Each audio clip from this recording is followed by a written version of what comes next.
Vendredi 14 février 2020, mesdames, messieurs, bonsoir et bienvenue sur cette édition. Voici les titres. Principal projet de la stratégie nationale de protection sociale et dont l'objectif vise à la facilitation de l'accès des plus vulnérables aux soins de santé, le projet ARCHE et ses moindres détails vous seront exposés par le coordonnateur de l'unité de gestion du dit projet, Venant Célestin Quenom. Éclairer la lanterne des acteurs de la culture et des arts béninois à propos des nombreuses réformes subies par le secteur depuis 2016 afin d'éviter les guéguerres inutiles entre eux et a été, entre autres, le pôle d'une réunion tenue entre les acteurs du secteur culturel béninois et le directeur du Fonds des arts et de la culture hier jeudi. À suivre dans ce journal le compte rendu de cette séance. Et puis en sport, dimanche prochain, ESA-EFC, pour le compte du dernier match de la série des matchs en retard, jouera contre les Buffles FC du Borgou à Parakou.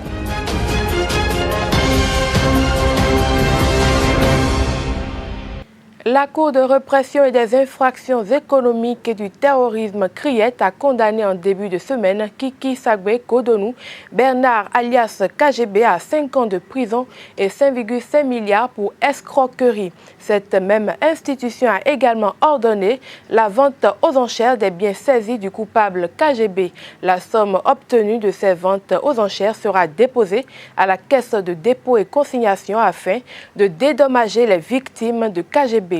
Rappelons que l'homme d'affaires béninois a été arrêté fin mai 2018 à Lomé au Togo suite à un mandat d'arrêt émis par les autorités béninoises à son encontre après que des victimes aient porté plainte contre lui.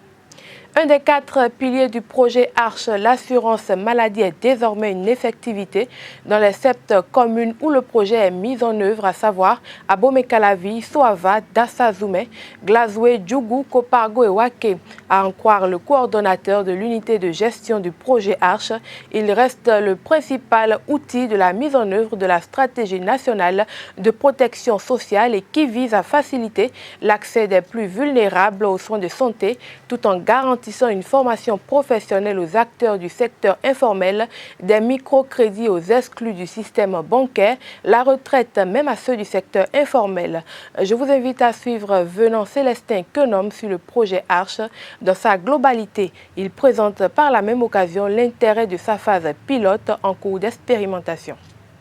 ARCHE, nous retenons tous que c'est le principal outil de mise en œuvre de la stratégie nationale de protection sociale.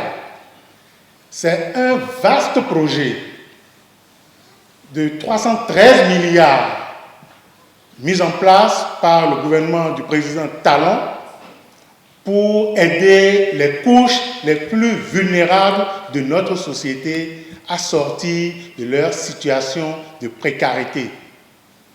ARCHE vise à faciliter l'accès aux soins de santé aux plus démunis, mais aussi de façon générale à toute la population.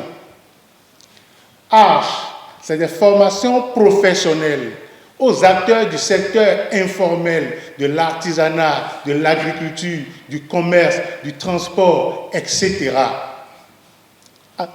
ARCHE, c'est également du crédit à des conditions exceptionnelles aux artisans, aux agriculteurs, aux commerçants, en gros, à tous les acteurs du secteur informel qui n'ont généralement pas accès au crédit des institutions financières de la place. Et ARCHE, enfin, c'est des possibilités pour les agents du secteur informel, qui sont des agriculteurs, de préparer leur vieux jour par un programme d'assurance retraite. La retraite s'adresse donc aussi bien aux commerçants, aux agriculteurs, aux transporteurs, aux artistes et que sais-je encore, des personnes qui aujourd'hui ne peuvent pas souscrire à une pension de retraite. ARCHE, voilà ce que le gouvernement propose pour aider ces couches vulnérables pour sortir définitivement et durablement de leur situation de précarité et de pauvreté. 2 pans du projet ARCHE sont déjà passés par la phase d'expérimentation. Vous en avez sûrement parlé, vous avez sûrement entendu parler du volet crédit Aujourd'hui, nous allons vous mettre l'accent sur le volet assurance maladie.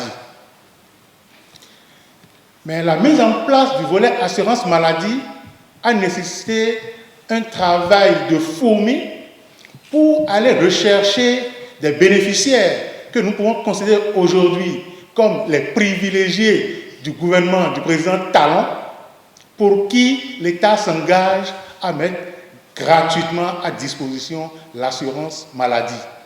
Il s'agit des plus défavorisés de notre pays, que sont les pauvres extrêmes. Nous avons démarré en 2018 un processus d'identification de ces bénéficiaires.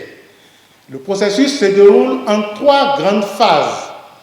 Dans une première phase, on mobilise la communauté, les associations de développement, les élus locaux et des structures techniques du genre ACES ou INSAE pour appuyer le processus de façon technique. Ce processus a permis, en 2018, d'identifier 555 000 ménages sur les 644 000 ménages en situation de pauvreté que les statistiques de l'INSAE fournissent. Donc, à 82%, nous avons pu identifier les ménages en situation de pauvreté. Après cette première étape, nous passons à une deuxième étape d'enquête socio-économique qui a été conduite par l'INSAE pour évaluer la situation réelle de pauvreté des ménages pré-identifiés à la première étape. Ce processus nous a permis aujourd'hui d'avoir, pour les 7 communes de la phase pilote du volet assurance maladie, environ 105 000 personnes identifiées et dont le statut a été validé comme étant pauvres extrêmes. Pour ces personnes, nous avons édité des cartes nationales biométriques. Probablement, beaucoup d'entre vous voient pour la première fois ce à quoi ressemble une carte d'identité nationale du Bénin en version biométrique avec des puces électroniques. Mais depuis juillet 2019, des Béninois sont entrés en possession de cette carte qui est le sésame pour avoir accès gratuitement aux centres de santé publics. Les personnes considérées comme vulnérables, pauvres extrêmes au Bénin, possèdent déjà cette carte dans 7 communes, à savoir Abomey-Calavi, Soava, Dassa, Glazoué, Djougou, Waké et Kopargo, où nous déroulons la phase pilote du volet assurance maladie. Des cartes ont été éditées et distribuées à ces derniers afin qu'ils bénéficient des soins gratuitement dans les centres de santé. Il suffit juste que l'affection détectée soit contenue dans le panier des soins. Du point fait par le coordonnateur du projet, plus de 2000 bénéficiaires se sont déjà rendus dans les centres de santé pour des soins gratuits. Suivons à nouveau pour plus de précisions venant Célestin Quenom, coordonnateur de l'unité de gestion du projet Arche. Nous avons commencé par enregistrer déjà de très bons résultats.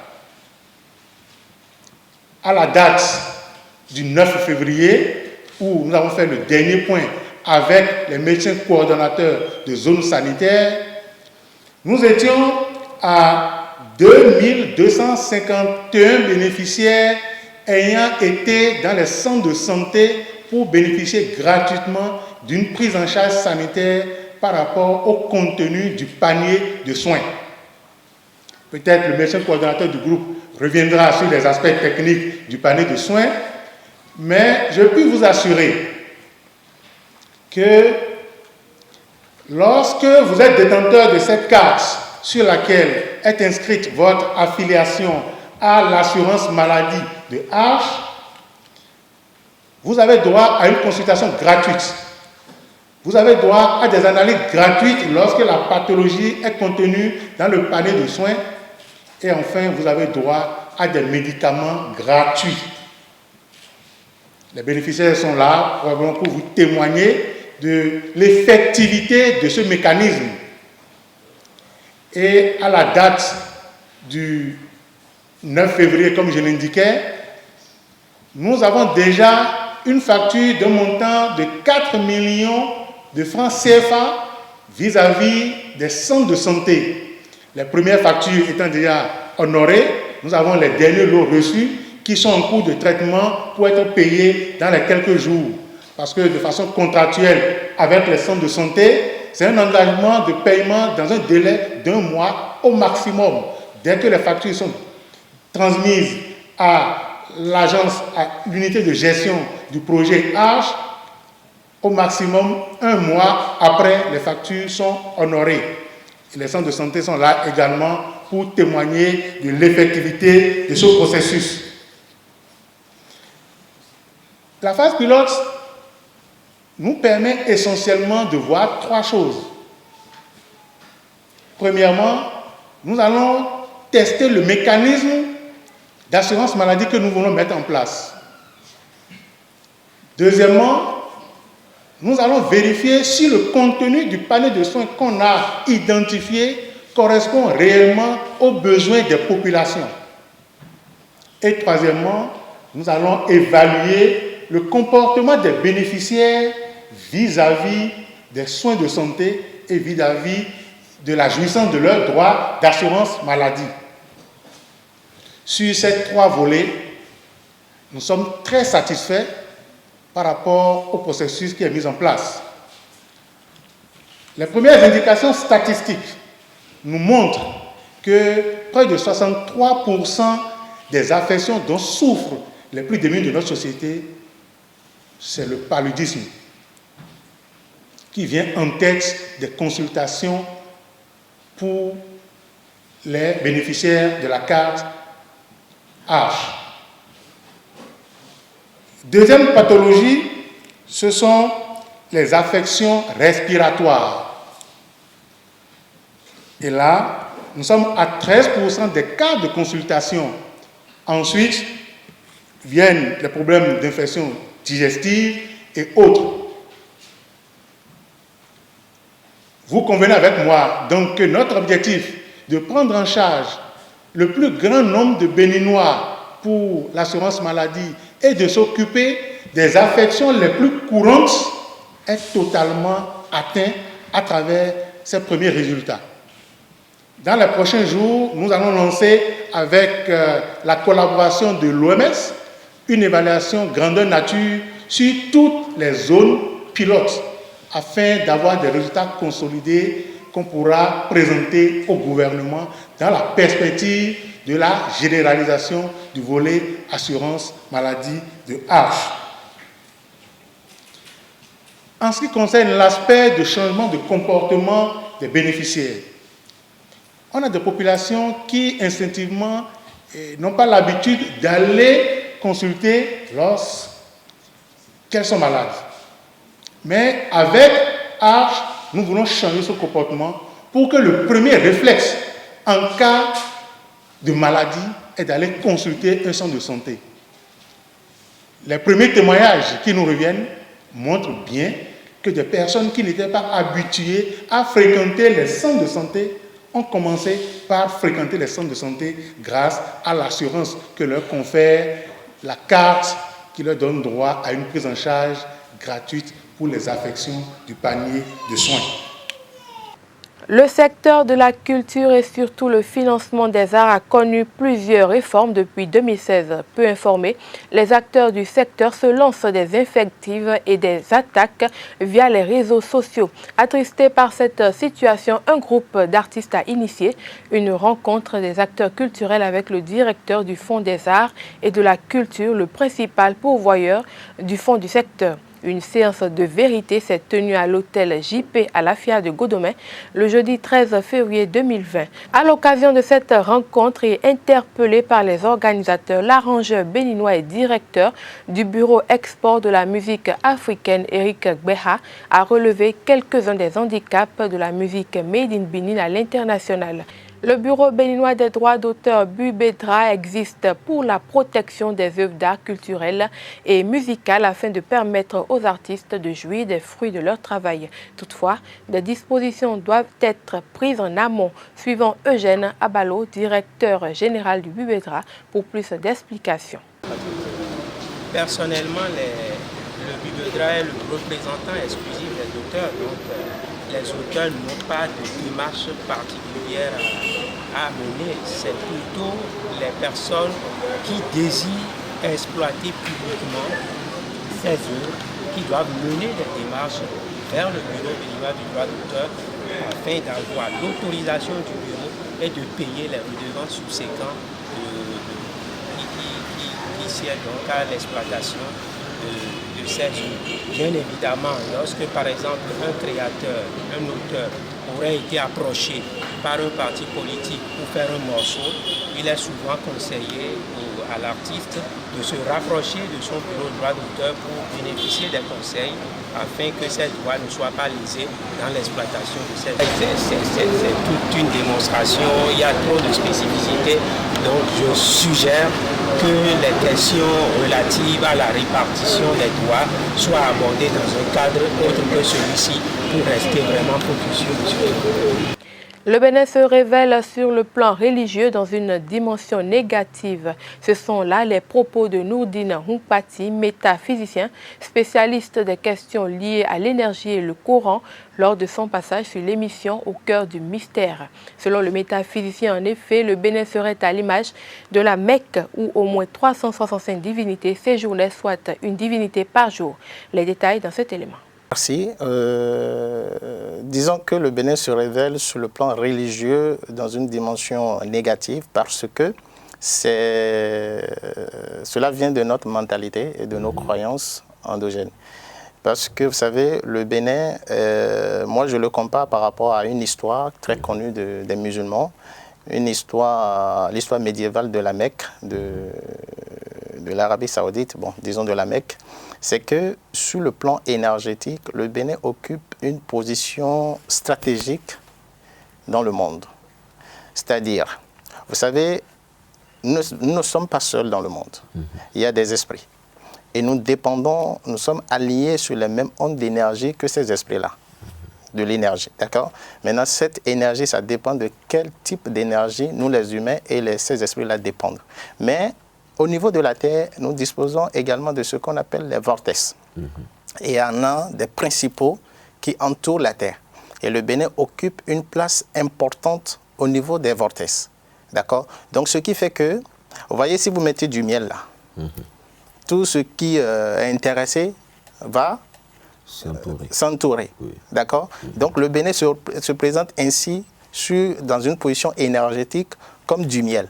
Malheureusement, ce n'est que des mauvais esprits qui se sont entourés et qui influencent maintenant notre niveau de vie à nous-mêmes. C'est-à-dire que si l'énergie elle est positive, nous aurons une croyance positive. Et si l'énergie elle est négative, nous aurons une croyance négative. Ce n'est pas pour autant dire que le Bénin est autant négatif. C'est-à-dire le libre arbitre des êtres humains a plus d'impact dans la société que le libre arbitre des djinns ou des esprits. C'est-à-dire que si l'énergie que nous dégageons est tellement forte, nous pouvons modifier l'état énergétique du monde. D'accord? Ou si nous sommes invités dans une dimension d'énergie négative, on peut nous manipuler à avoir un comportement contraire à notre saine nature. Vous comprenez? Maintenant, pour parler des vortex, par exemple, les vortex, ce sont les points de rencontre de plusieurs lignes énergétiques. Et avec le temps, on viendra, s'il y a plus de temps dans l'émission, on pourra décortiquer par rapport à mon livre qui est intitulé Les vortex, c'est-à-dire les nouvelles dimensions des miracles scientifiques de l'islam. C'est-à-dire que l'homme et la terre présentent les mêmes principes énergétiques. Pour ne pas rentrer dans les détails, il y a un principal qu'on appelle le plexus solaire au niveau de l'homme, qui est à ce niveau, le point faible, comme nous le disons. Voilà, le point faible ici, voilà, juste en bas du sternum, et qui joue le même rôle que le point énergétique central de la Terre, qui est la Kaaba, qui est la Mecque. Donc je rentrais dans l'émission avec l'histoire médiévale de la Mecque par rapport à l'histoire actuelle, contemporaine du Bénin. C'est-à-dire, si vous voyez, avant l'islam, la Mecque était la terre des idoles. La Mecque principale était entourée de 366 idoles. C'est comme pour dire chaque jour avec son idole. Vous voyez, et les pèlerins, les idolâtres allaient là-bas pour faire le pèlerinage. Ce qui est contraire aujourd'hui à la foi musulmane. Vous comprenez? Donc, La Mecque, comme je l'ai dit, étant le milieu de la terre, là où se rencontrent tous les points énergétiques de la terre. C'est pourquoi Dieu dit quelque part, 2 fois dans le Coran, que c'est la mère des cités, c'est-à-dire celle qui alimente toute la terre de cette énergie-là. Donc, la Mecque était remplie des idoles et les gens allaient là-bas pour leur pèlerinage. Donc, celui qui contrôle cette énergie, qui est le central, contrôle alors toute la terre. Je ne sais pas si vous comprenez. Et cette énergie qui affecte et les habitants de la Mecque, ça affecte également toute la terre. Ce qui fait que avant l'islam, il y a plus d'idolâtres sur la terre, il y a plus de n'importe quoi sur la terre. Mais lorsque le prophète de l'islam, Mohammed, paix de Dieu sur lui, il est venu, il a purifié la cité. Donc il a détruit tous les idoles. Vous voyez? Et en ce moment, la terre retrouve maintenant sa splendeur positive. La terre a pris une autre dimension. Une autre dimension. Ce qui fait que moi, aujourd'hui, j'ai eu l'islam, comme d'autres aujourd'hui, aux confins de la terre, ont eu l'islam. Page sport à présent. Osaïe Football Club boucle ce dimanche sa série de matchs en retard contre Buffle FC du Borgo à Parakou. Cette rencontre compte pour la 13e journée de la phase aller de la Ligue. C'est un déplacement difficile pour les universitaires sur le terrain du champion, en titre et 4e au classement du championnat cette saison. Cependant, le coach Richard Bior relativise. Les écureuils espoirs affrontent en fin d'après-midi ce vendredi les éperviers locaux du Togo en match amical au stade municipal de Lomé. Cette rencontre va permettre à la sélection togolaise de régler les automatismes. Pendant ce temps, la Super Coupe d'Afrique 2020 mettra aux prises l'Espérance sportive de Tunis avec Zamalek du Caire au stade Al Gharafa au Qatar. Basketball, Super League, 2e journée, dames, Renaissance Énergie et Aspal Aspac, hommes, Élan et Aspal Aspac, espoir au repos. Ainsi se referme la grande édition du journal sur Osaïe TV. Merci de nous avoir suivis. Agréable week-end à chacun et à tous.